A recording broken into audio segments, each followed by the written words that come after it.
Is this focused? Okay, that's way better. Hey y'all. I have not been on my channel a lot lately, but I want to get on. I'm gonna talk about Real Housewives of Potomac and Salt Lake City.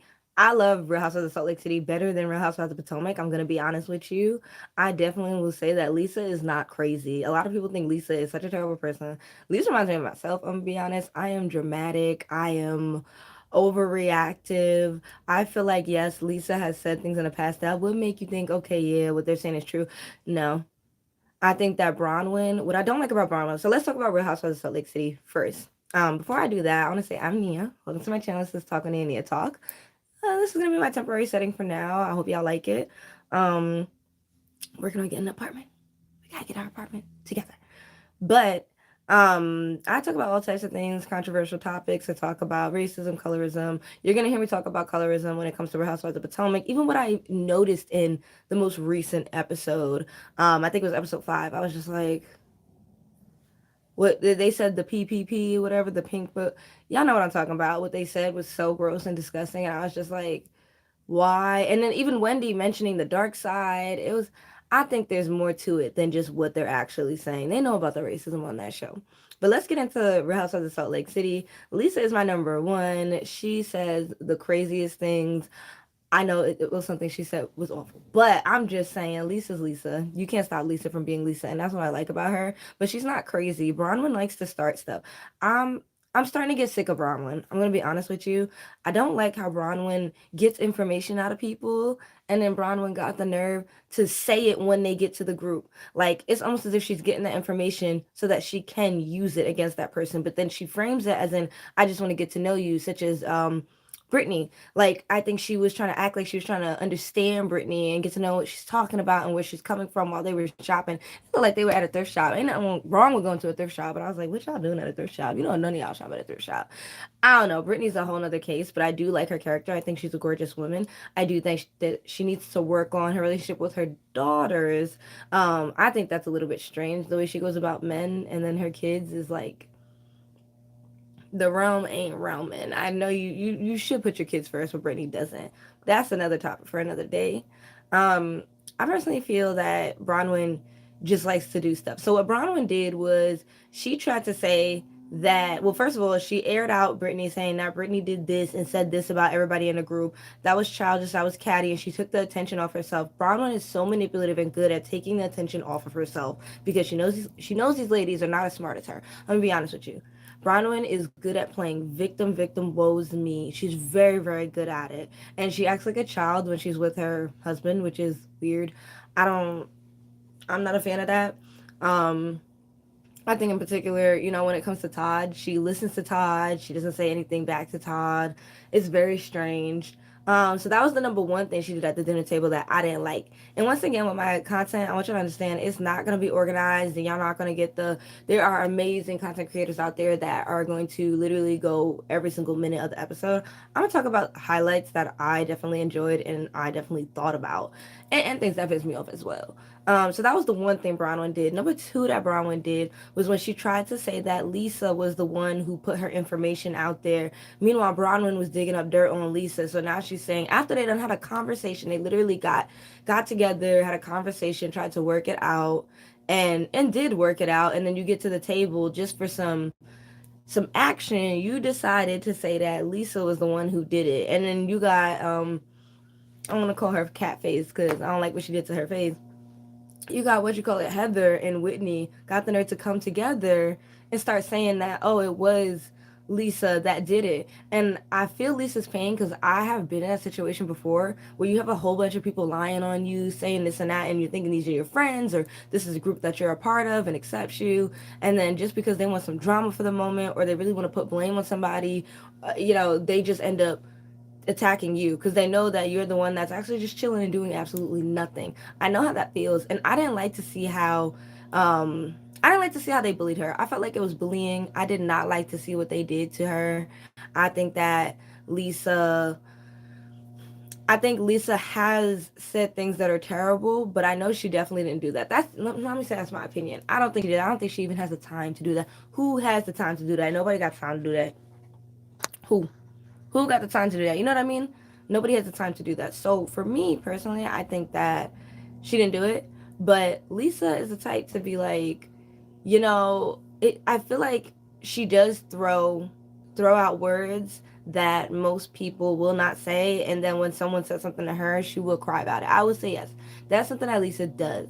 But in this situation, I didn't like that they saw how they were egging her on, and they were like getting her upset, and they found joy in it, and that's what I thought was bullying from Whitney and from Heather. Whitney and Heather all of a sudden want to get together.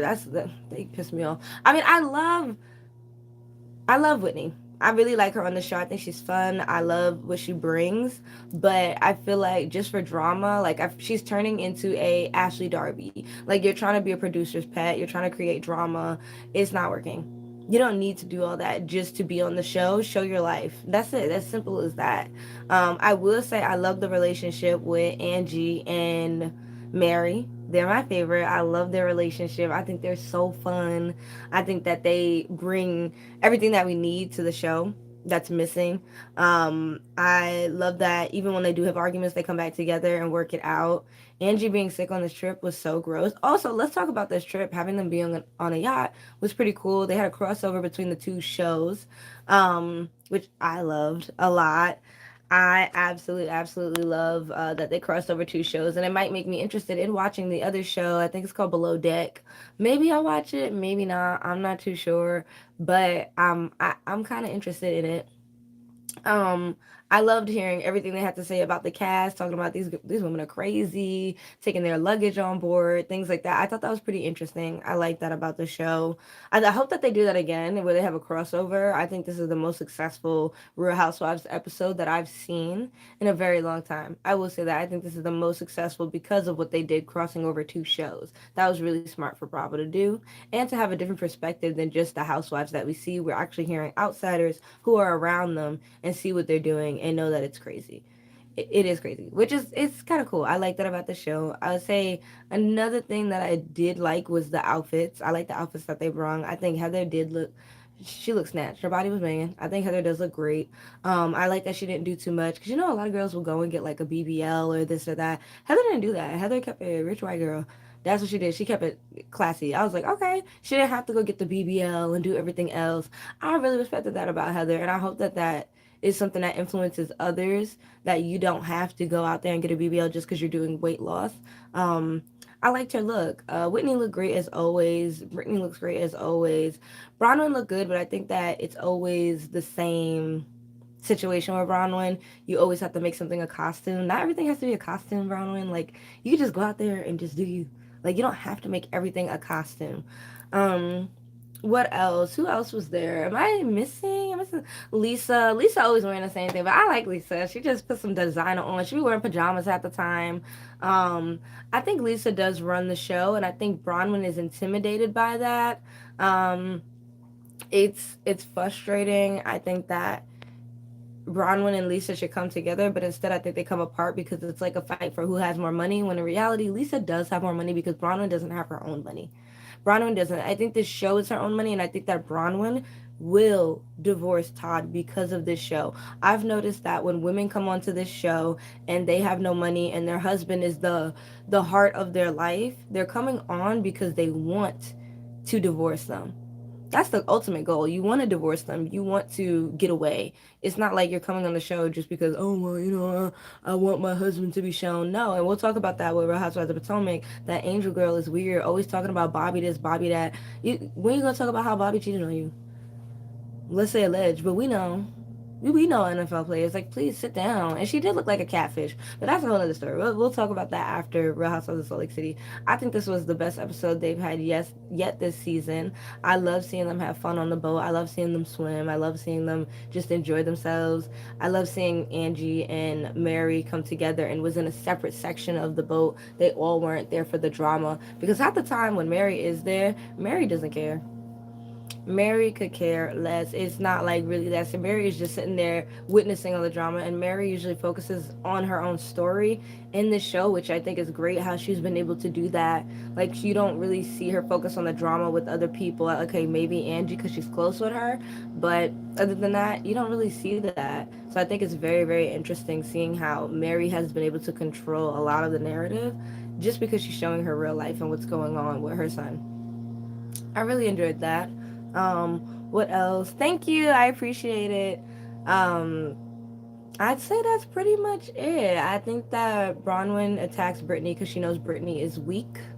Um, I think Brittany is weak as well, but I do think it was fun where they had a fun moment. Sorry, going back to Brittany, it was a fun moment where Brittany was talking about what's that man or whatever she's with? I forgot, but they were just saying don't talk about his name, don't say his name, don't talk about him again, don't talk about him. And then they said whenever you say his name, we're gonna throw water on you, and that's what they did. And it was a fun, lighthearted moment. I miss those things. Like what happened to that? Like it's so infamous for housewives to throw water on each other, and they did it in the scene, but they made it seem so like okay, this is just a joke. This is for fun. Let's have fun. And I feel like that's what's missing from Lisa. And I feel like the way that the episode ended where she was crying and sitting there, I didn't think that was great. Like I know that's for TV and you have to show what happened, but she was getting bullied and attacked. And then Meredith, I love Meredith. I think she is so gorgeous at her age specifically. Like, oh my God, on this show. Well, all of them are gorgeous women, but I think Salt Lake City probably has the best looking cast. I'm going to be honest with you, just because they all have their own aesthetic and look. But and also just the warm and you got to put on all the furs and everything. I love it. I love their cast. But I would say Meredith has also been somebody who is like Mary, where they control the narrative a lot more and they don't really have beef with anybody because it gets shut down so quickly. But Meredith be saying funny things.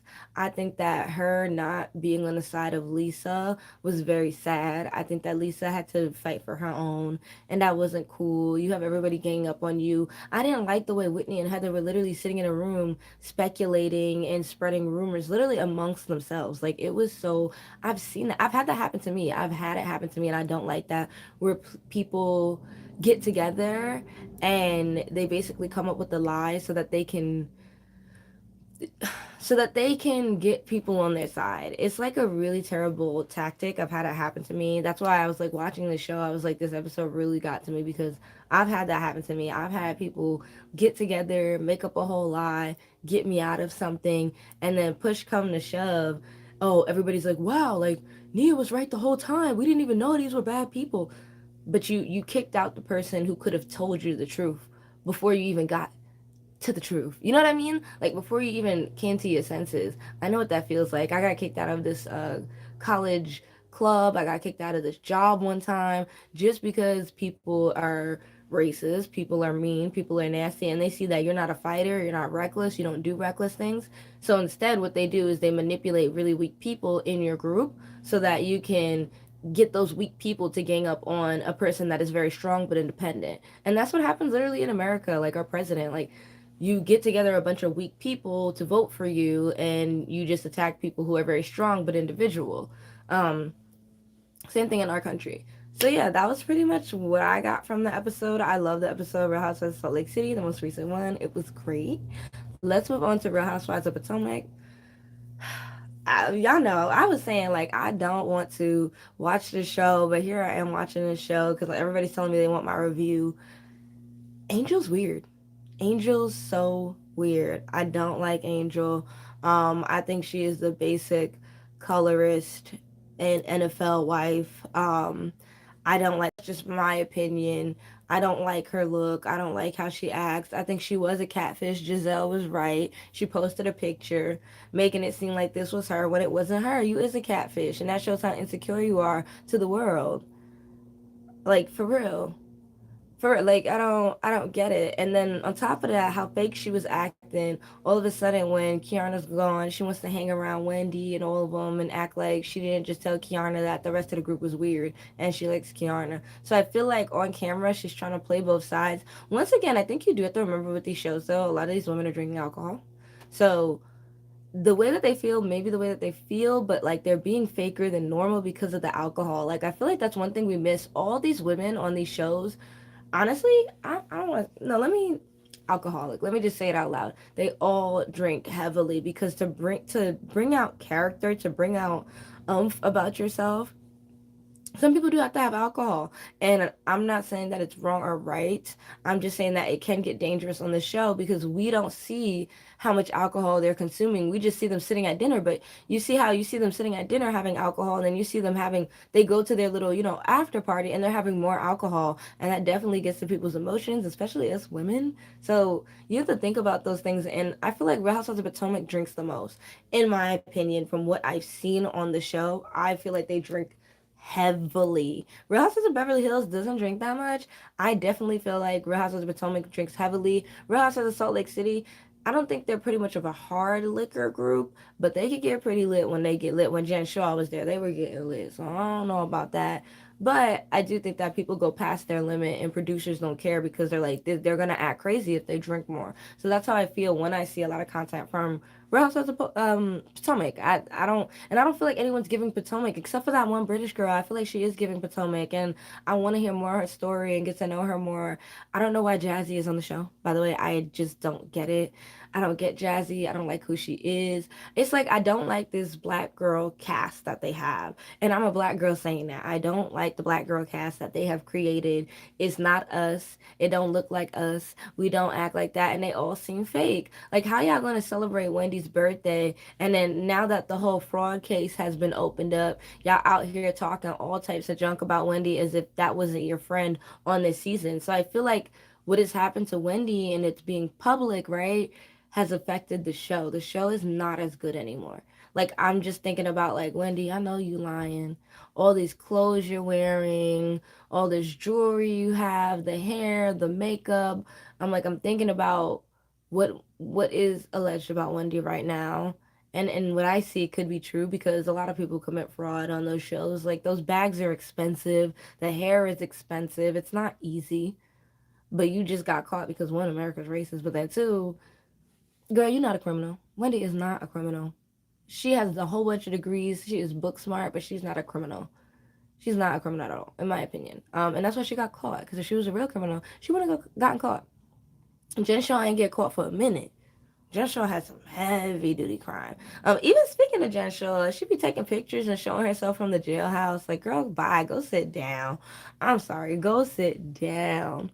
So you had that. They throw a birthday party for Wendy at some point after the dinner. And then during the dinner, they keep trying to, Giselle and Ashley keep trying to put down Stacey, talking about Stacey, how many of us have dated an NFL player, da da da da da, talking about how Giselle's dating an NFL player. I'm sorry, but I don't care about Giselle's dating life. I don't want to picture it. I don't even want to see Giselle kiss somebody. It is nasty. I'd rather see Mary or Meredith kiss somebody before I see Giselle kiss somebody. I don't want to see her kiss or touch anybody, and neither do I want to see Ashley. Like, you see how my braids are? They're growing in. You see, like, I have a hairline, eyebrow here, hairline here. You see that? Ashley's was like, when I tell you it was like back here. Don't play with me. Like, seeing Ashley's hairline, I was like, girl, just get off the show. Just get off the show. Like, why are you still on the show? I wouldn't still be on the show. Get off the show. That's how I feel about that. Another thing I want to say, so back to Stacey. Stacey be minding her business, and they always have the nerve to come for Stacey, talking about, oh, you're with Chris Samuels and this and that. Which she ain't with Chris Samuels. That's her friend. That's her friend. You know Monique is gonna come to the show soon, so I feel like they wanted to start some drama. Ashley is producer's pet. I don't like the way Ashley walk, look, talk. I don't like Ashley. I wish that they would get rid of her, get rid of Giselle. I definitely see a divide in the group. How you see women with lighter skin color come together, and you see the women with the darker skin color that don't come together because of fighting, but also when they do come together is because they're going against the light skinned people in the show. And I'm like, this is like the most colorful show I've ever watched in my life. I'm tired of Andy being the host. The person who they brought in to talk about colorism didn't do their thing. I want Candace back on the show. I don't care what anyone has to say. I want Monica back on the show for Real Housewives of Salt Lake City. I don't care what anybody has to say. They brought it to the show. They made me tune in. I don't care what you have to say. Without Monica for that season after Jen Shaw left, nobody would have been watching. Nobody cares. Nobody cares. Nobody cares at all. I think Monica made that season and they just want to act like she was a villain. And it reminds me of Lisa. That's why I'm like, Lisa, you did all that to gang up on Monica, and now look, you're being ganged up on. And I wish people would understand that when it comes to groups. I've always understood that. I've just had to learn to leave sooner. You gotta leave sooner. Don't just stay in a group just because you think, oh, well, you know what? I'm so strong. I'm an individual. They can't kick me out. Kick yourself out. I've learned that from jobs. I've learned that from groups. I've learned that from relationships. Kick yourself out first. Do not stick around just because you're saying you're not going to let somebody put you out. Leave. It's not worth your mental health. You need to leave. And I feel like it's the same for Lisa. I think you need to show them that they're going to miss you on this show. Show them that, they're not going to do as well. You can do it. Don't think you can't, but you can do it. And I think people think that they can't do anything on their own. Like if Lisa created a podcast and got on here on YouTube or did anything, it would go like crazy. Like we would all watch, we would all love it. She has all these brand deals. I think she could do a lot on her own.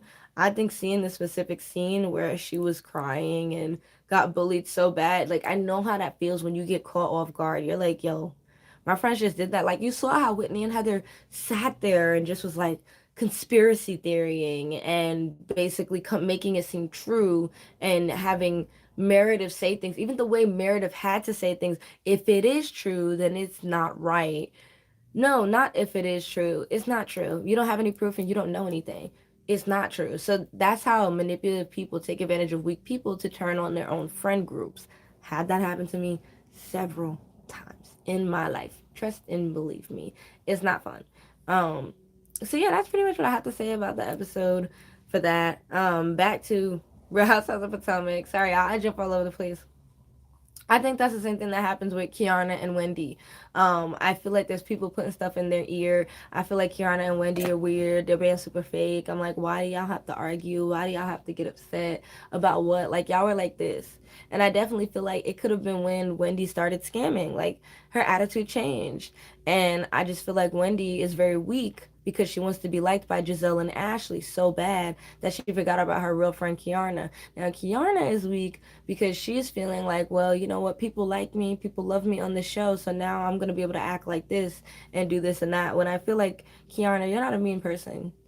You're just not. I feel like she's trying to be. I feel like she was a victim to what Ashley did, having her friends come and fight her. I feel like she definitely was a victim, but I will say that she didn't take it in a good. First of all, I would have left the show. You're not gonna have somebody beat me up and I'm gonna stay on the show. I would have left the show and did something else. But that shows that like money doesn't matter and it doesn't mean anything when you're just not a good person. When people don't like you.